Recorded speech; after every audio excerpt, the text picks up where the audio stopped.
Vamos a Brasília com o Cláudio Humberto. Bom dia, Cláudio.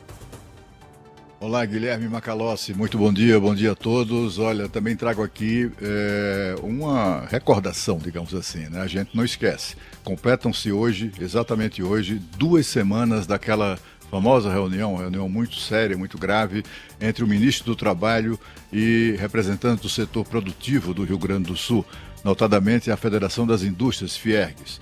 Durante aquela reunião, o setor produtivo, já ali com o mundo inteiro estarrecido com a tragédia que se abatia sobre o Rio Grande do Sul, chamava atenção para o fato de que as empresas, os empregos estavam simplesmente submersos, né?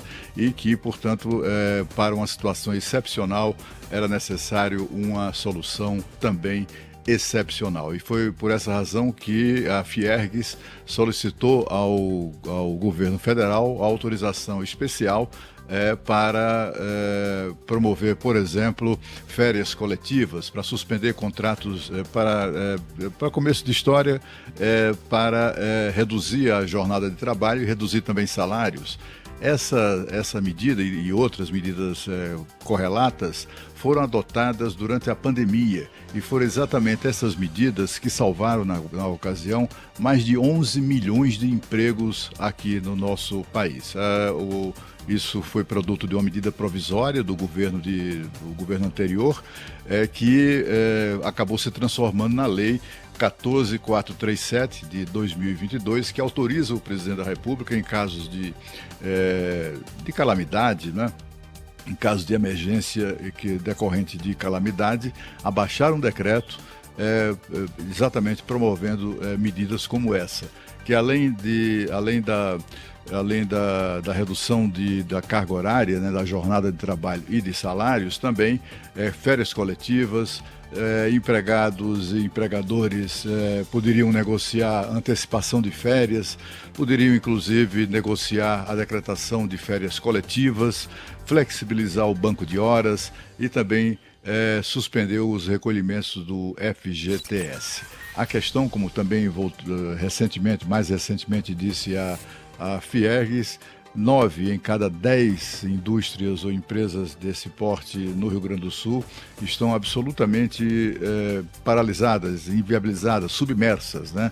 Foram muito afetadas pelas enchentes, os equipamentos foram danificados, se não destruídos, e há uma capacidade muito limitada de retomar a normalidade.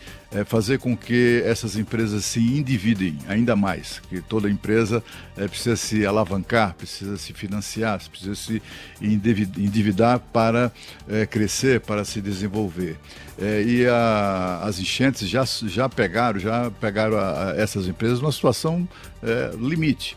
E tudo que o governo federal fez até agora foi oferecer linhas de crédito para que essas empresas se endividem cada vez mais. E isso certamente não será a solução para o problema. A questão é que isso foi também solicitado pessoalmente pelo governador do Rio Grande do Sul, Eduardo Leite, ao presidente Lula, e ele fez ouvido de mercador, tanto quanto o ministro do Trabalho. Inclusive, os representantes da Fiergs nos disseram aqui em entrevista ao jornal Gente que estavam muito otimistas com relação a uma resposta positiva do governo federal depois daquela conversa com o ministro do Trabalho, né? Mas olha, ou o ministro optou por embromar todo mundo, ou então ele disse inclusive que seria muito difícil, o prazo era muito curto para se elaborar uma medida provisória nesse sentido, etc.